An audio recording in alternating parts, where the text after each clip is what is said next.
Pada bulan Sya'ban di tahun 9 Hijriah, ketika itu musim paceklik sedang melanda kota Madinah dan sekitarnya. Angin di musim itu juga membawa hawa panas. Debu-debu berterbangan mengotori atap-atap dan halaman rumah penduduk kota Madinah. Di musim panas seperti itu, biasanya penduduk kota Madinah lebih suka untuk menetap di rumah atau tinggal di kebun-kebun mereka sambil memetik kurma yang segar. Karena pohon kurma berbuahnya justru pada musim panas. Akan tetapi kondisi politik Islam pada saat itu keadaannya sangat luar biasa, yang diakibatkan dari dampak kemenangan demi kemenangan yang diraih oleh pasukan Islam terutama setelah Fatu Makkah dan Perang Hunain. Di samping itu juga setelah Rasulullah Shallallahu Alaihi Wasallam mengirimkan surat kepada seluruh raja di dunia ini untuk mengajak masuk Islam atau harus membayar jizyah. Hal ini semakin menambah panas keadaan karena pada saat itu tersebar berita bahwa bangsa Romawi yang merupakan bangsa dan kerajaan terkuat dan terbesar pada masa itu sedang melakukan persiapan besar-besaran akibat ketidakpuasan mereka akan hasil perang Mu'tah yang mana pasukan Islam yang jumlahnya hanya sekitar 3.000 pasukan berhasil mengalahkan 200.000 pasukan gabungan Romawi dan beberapa kabilah yang musyrik. Kasakusuk pun merebak di kalangan kaum muslimin akan adanya pembalasan dari pasukan Romawi yang akan menyerang daerah yang telah dikuasai kaum muslimin dan bahkan menuju kota Madinah. Disinilah letak kisah seorang sahabat Ulbah bin Zaid. Dia diselipkan oleh catatan sejarah di dalam peperangan Tabuk. Yang nantinya peperangan ini merupakan peperangan terbesar antara kaum muslimin dengan Kaisar Romawi. Tidak biasanya Rasulullah Shallallahu Alaihi Wasallam mengumumkan secara langsung akan kemana tujuan peperangannya. Biasanya kalau berperang ke arah timur, maka Rasulullah Shallallahu Alaihi Wasallam bertanya kepada sahabat tentang arah barat dan seterusnya. Akan tetapi, keberangkatan perang kali ini sangat jelas tujuannya, yaitu Tabuk. Suatu daerah yang sangat jauh bagi bangsa Arab untuk ditempuh ketika itu. Coba lihat apa yang dilakukan oleh orang-orang munafik pada saat itu. Mereka merasa bimbang, gelisah, dan gundah karena membayangkan perjalanan yang sangat jauh. Di antara mereka saling mengatakan, seharusnya keberangkatan tidak pada musim panas ini. Maka Allah Subhanahu wa taala menurunkan ayat yang berkaitan dengan mereka. Dan berkatalah orang-orang munafik, janganlah pergi berperang di musim panas ini. Katakanlah ya Muhammad, api neraka jahanam lebih panas jika saja mereka mau mengerti. Quran Surah At-Taubah ayat 81. Suatu kali Rasulullah Shallallahu Alaihi Wasallam ingin menguji salah seorang dari mereka yaitu Ja'ad bin Qais. Beliau bersabda, wahai Ja'ad, bagaimana menurutmu jika kita pergi berperang melawan Bani Asyaf atau orang Romawi? Dia pun menjawab, izinkanlah aku untuk tidak berangkat perang dan janganlah jatuhkan aku ke dalam fitnah ataupun ujian. Demi Allah ya Rasulullah, kaumku sangat tahu bahwa aku adalah orang yang paling mudah tergoda dengan wanita di antara mereka. Dan aku takut kalau nantinya aku melihat wanita Romawi, aku tidak tahan. Aku tidak bisa menahan nafsuku. Rasulullah Shallallahu Alaihi Wasallam pun berpaling dan berkata, engkau aku izinkan untuk tidak berperang, wahai Ja'ad.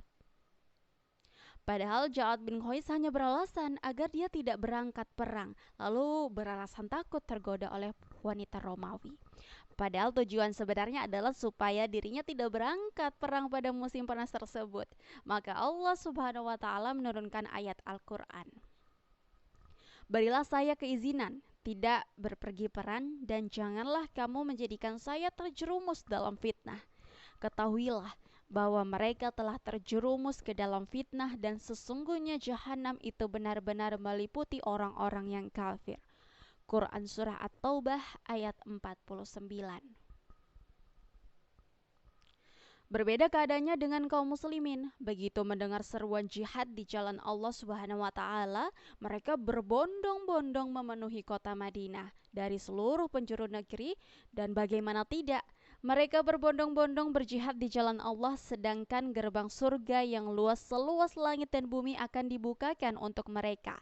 Allah Subhanahu wa taala berfirman, Dan bersegeralah kamu kepada ampunan dari Tuhanmu dan kepada surga yang luasnya seluas langit dan bumi yang disediakan untuk orang-orang yang bertakwa, yaitu orang-orang yang menafkahkan hartanya baik di waktu lapang maupun sempit, dan orang-orang yang menahan amarahnya dan memaafkan kesalahan orang.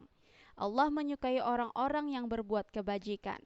Quran Surah Ali Imran ayat 133 sampai 134. Bagaimana mereka tidak berhasrat untuk berangkat jihad, sementara mereka tahu bahwa jalan tercepat masuk surga adalah dengan jihad.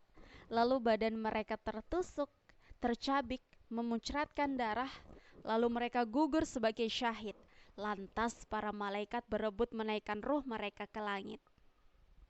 Wahai orang-orang yang beriman, sukakah kamu aku tunjukkan suatu perniagaan yang dapat menyelamatkan kamu dari azab yang pedih, yaitu kamu beriman kepada Allah dan Nabi-Nya dan berjihad di jalan Allah dengan harta dan jiwamu. Itulah yang lebih baik bagimu jika kamu mengetahui. Quran Surah Asy-Syaff ayat 10 sampai dengan 11. Terngiang-ngiang di telinga mereka ayat-ayat yang berhubungan dengan jihad. Ayat-ayat jihad bukan ayat-ayat cinta. Sesungguhnya Allah telah membeli dari orang-orang mukmin diri dan harta mereka dengan memberikan surga untuk mereka. Mereka berperang pada jalan Allah, lalu mereka membunuh atau terbunuh sebagai janji yang benar dari Allah Subhanahu wa taala di dalam Taurat, Injil dan Al-Qur'an. Quran Surah At-Taubah ayat 111. Ayat-ayat ini benar-benar hadir di dalam hati mereka. Kenapa hadir di hati mereka? Bukankah ayat-ayat yang sama juga kita dengar sebagaimana mereka mendengarnya dahulu? Akan tetapi berbeda efeknya. Yang membedakan antara kita dan mereka adalah telah ada dan hadir kehidupan akhirat di dalam kehidupan duniawi mereka. Sedangkan kita, kabut tebal tentang terlalu cinta kepada dunia menyelimuti hati kita. Memang kaki mereka masih menyentuh tanah, bahkan mereka pun masih tersentuh dengan alam nyata dunia. Akan tetapi ruh mereka sudah bersiap-siap menjajaki surga. Alam pikiran mereka telah terasa sujud di bawah arsy Allah Subhanahu wa taala. Berbondong-bondong mereka ke kota Madinah. Mereka tahu bahwa Rasulullah SAW membutuhkan bantuan umatnya. Maka Rasulullah mengajak para dermawan untuk menginfakkan hartanya demi keberangkatan pasukan prihatin ini, yaitu Jaisul Usra, pasukan di masa sulit. Kenapa disebut pasukan prihatin? Bagaimana tidak? Keadaan mereka sangat miskin. Di saat musim paceklik, satu unta harus bergantian untuk 18 orang pasukan perang. Makanan mereka adalah dedaunan agar sesekalian dapat air. Bahkan terkadang harus memotong seekor unta agar dapat air dan makanan sekaligus. Bahkan orang-orang yang tidak mampu, tidak memiliki apa-apa dan miskin juga datang kepada Rasulullah SAW, berharap dirinya diikut sertakan dalam peperangan Tabuk, meminta kepada Rasulullah bekal peperangan agar dia bisa ikut perang, termasuk juga Ulbah bin Zaid. Allah Subhanahu wa taala berfirman, "Dan tiada pula berdosa atas orang-orang yang apabila mereka datang kepadamu supaya kamu memberikan mereka kendaraan, lalu kamu berkata, aku tidak memperoleh keadaan untuk membawamu. Lalu mereka kembali sedang mata mereka bercucuran air mata karena kesedihan, lantaran mereka tidak memperoleh apa yang akan mereka nafkahkan." Quran Surah At-Taubah ayat 92. Maka perasaan itu tersebutlah Ulbah bin Zaid al-Harithi, seorang yang sangat fakir, tidak memiliki apa-apa di atas dunia ini, seorang dari golongan Ansor dan kabilah Aus. Tak kala dia menyaksikan kesibukan kaum muslimin dalam persiapan jihad ke Tabuk, melihat seluruh kaum muslimin dari berbagai pelosok negeri tinggal dan menetap di tanah kelahirannya Madinah, datang berbondong-bondong kemudian memancakan kemah sambil membawa apa yang mereka miliki dari senjata dan keadaan. Dia juga melihat transaksi di pasar-pasar Madinah, bahwa transaksi yang terjadi dialog berhubungan dengan persiapan perang, dari mulai kuda, unta, panah, pedang, tameng besi, dan lain sebagainya. Dia menyaksikan itu semua dengan kesedihan yang sangat mendalam. Semua orang telah memberi perlengkapan perang, sedangkan dirinya tidak. Apa yang dia persiapkan kalau hendak mau beli pakai apa, uang 1 dirham pun ia tidak punya. Apalagi pagi itu dia mendengar Rasulullah Shallallahu Alaihi Wasallam bersabda,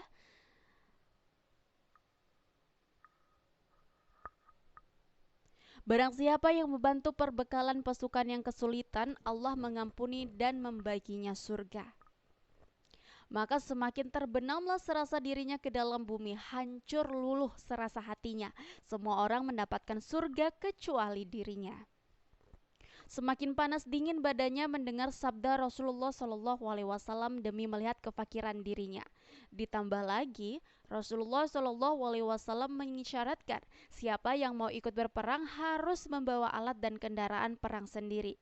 Dilihat juga oleh Ulbah bin Zaid ketika dia duduk di Masjid Nabawi. Dia melihat Rasulullah dikelilingi para sahabat, tiba-tiba datang Abu Bakar sambil membawa semua harta yang beliau punya sejumlah 4.000 dirham. Ketika ditanya oleh Rasulullah Shallallahu Alaihi Wasallam, "Ya Abu Bakar, apa yang engkau tinggalkan untuk keluargamu?" Abu Bakar menjawab, "Aku tinggalkan untuk mereka Allah dan Rasul-Nya." Rasulullah Shallallahu Alaihi Wasallam pun bersabda, tidak ada harta yang paling bermanfaat bagiku, sebagaimana bermanfaatnya harta Abu Bakar. Umar bin Khattab pun datang membawa setengah hartanya. Utsman bin Affan membawa 1.000 dinar dalam pakaiannya. Bahkan kafilah dagang yang hendak berangkat ke Syam sejumlah 200 ekor unta lengkap dengan barang-barangnya dia keluarkan sedekahnya. Ditambah lagi dengan 100 ekor unta. Lalu ditambah lagi dengan 1.000 dinar uang kontan. Maka Rasulullah Shallallahu Alaihi Wasallam pun bersabda, "Ya Allah, aku mohon padamu ridhoilah Utsman. Sesungguhnya aku telah ridho padanya."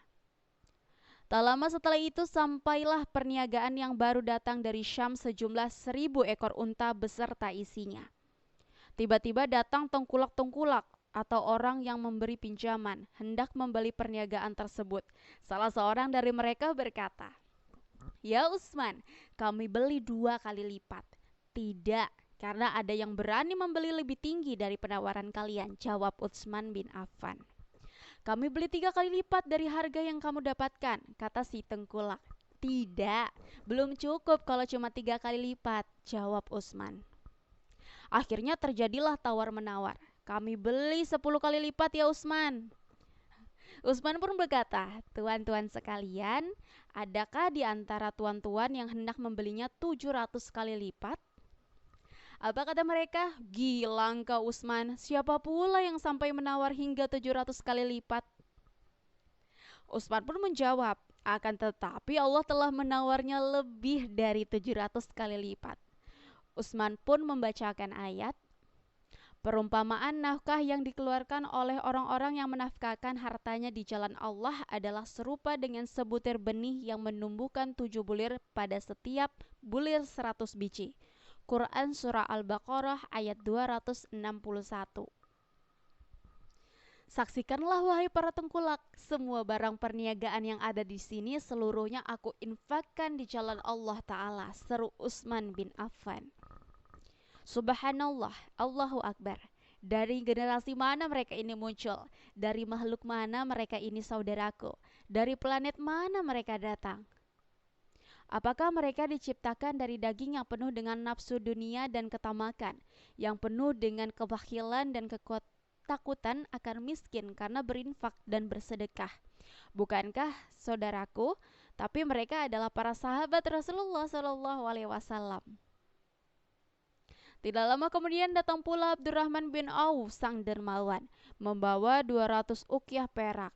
Datang pula Abbas bin Abdul Muthalib paman Rasulullah, Tolha bin Ubaidillah, Sa'ad bin Ubadah, Muhammad bin Maslamah, yang mereka semua berinfak di depan mata Ulban bin Zaid. Dia juga melihat kedatangan orang-orang yang kurang berada membawa infak semampunya. Dimulai oleh Ashim bin Adi membawa 70 wasak kurma. Ada yang membawa 2 mud bahkan 1 mud kurma. Tidak satu pun kaum muslimin yang tidak memberikan kecuali kaum munafik. Allah pun menurunkan ayat. Orang-orang munafik itu yaitu orang-orang yang mencela orang-orang mukmin yang membeli sedekah dengan sukarela dan mencela orang-orang yang tidak memperoleh untuk disedekahkan. Selain sedekah kesanggupan, maka orang-orang munafik itu menghina mereka. Allah akan membalas penghinaan mereka itu dan untuk mereka azab yang pedih. Quran Surah At-Taubah ayat 79. Apa yang dirasakan oleh Ulbah selain kesedihan yang sangat?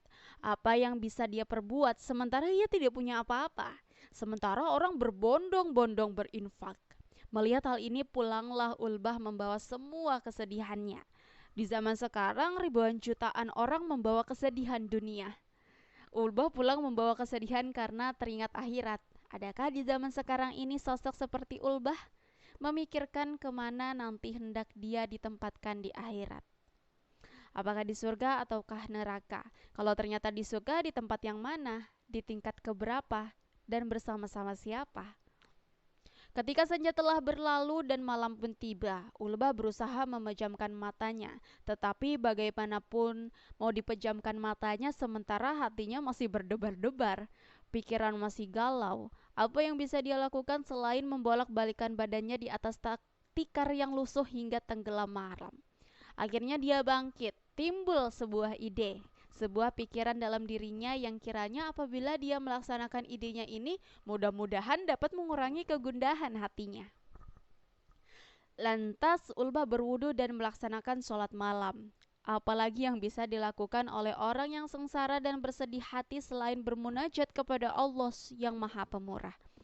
Bagi orang yang mendapatkan kesusahan kecuali dia mengadukan kepada Sang Khalik.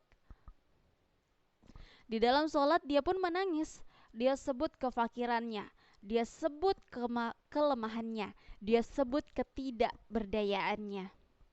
Dia meminta kepada Allah jangan sampai kefakiran dan ketidakmampuannya berinfak pada persiapan perang Tabuk ini menggeser kedudukannya dibanding sahabat-sahabatnya kelak di surga.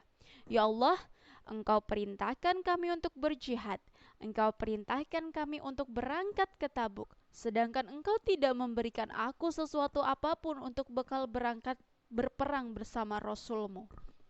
Maka malam ini saksikanlah ya Allah, sesungguhnya aku telah bersedekah kepada setiap muslim dari penaklukan zalim mereka terhadap diriku. Maka inilah kehormatanku, aku infakkan di jalan-Mu. Jika ada seorang muslim menghina dan merendahkan diriku, maka aku infakkan itu semua di jalan-Mu ya Allah. Tidak ada yang dapat aku infakkan sebagaimana orang lain telah berinfak. Kalau sekiranya aku punya sebagaimana mereka punya, akan aku infakkan untuk-Mu. Maka yang aku punya hanya kehormatan sebagai seorang muslim. Kalau engkau bisa menerimanya, maka saksikanlah kehormatan ini, aku sedekahkan untukmu malam ini. Alangkah jernihnya doa tersebut keluar dari hati seorang yang tidak punya apapun di dunia ini, melainkan kehormatan. Alangkah teduhnya ucapan di malam hari yang gelap. Terangkat doanya ke langit ketujuh, menggetarkan arsy Allah Subhanahu wa Ta'ala. Semua sedekah tidak sehebat sedekahnya. Pada esok subuhnya, Rasulullah Shallallahu Alaihi Wasallam memimpin sholat berjamaah. Hadir pula Ulbah bin Zaid. Telah ia lupakan air mata yang tumpah berjujuran di tikar lusuhnya tadi malam. Ia lupakan karena telah berbasuh oleh air wudhu yang baru. Akan tetapi Allah tidak pernah lupa. Allah tidak pernah menyia-nyiakan doa hambanya. Kejadian di tempat yang sepi tersebut dikabarkan oleh Allah kepada Rasulullah Shallallahu Alaihi Wasallam melalui malaikat Jibril. Setelah sholat, Rasulullah pun berdiri. Kemudian Rasulullah bertanya, siapa yang tadi malam sudah bersedekah? Hendaklah ia berdiri. Semua jamaah saling berpandangan. Ternyata tidak ada yang berdiri karena mereka tidak merasa bersedekah tadi malam. Ulbah bin Zaid pun tidak merasa bahwa dirinya telah bersedekah. Akan tetapi Rasulullah Shallallahu Alaihi Wasallam mendekati Ulbah dan berkata, sesungguhnya ya Ulbah, sedekahmu tadi malam telah diterima oleh Allah Subhanahu wa Ta'ala sebagai sedekah yang makbul. Laksana halilintar dahsyat menghantarkan dirinya, karena dia sama sekali tidak mengira cahaya kebahagiaan langsung memancar dari dirinya. Benarkah ya Rasulullah? benarkah sedekahku yang tadi malam yang tidak ada apa-apanya itu diterima oleh Allah Subhanahu wa taala? Ulbah bertanya kepada penuh penasaran seolah-olah tidak percaya. Maka Rasulullah menyerahkan 6 ekor unta kepada Ulbah bin Zaid dan 7 orang temannya untuk berangkat ke medan jihad, yaitu peperangan Tabuk. Peperangan yang atas izin Allah dimenangkan oleh kaum muslimin, ditandai dengan menyerahnya negara-negara boneka Romawi. Wallahu a'lam bishawab.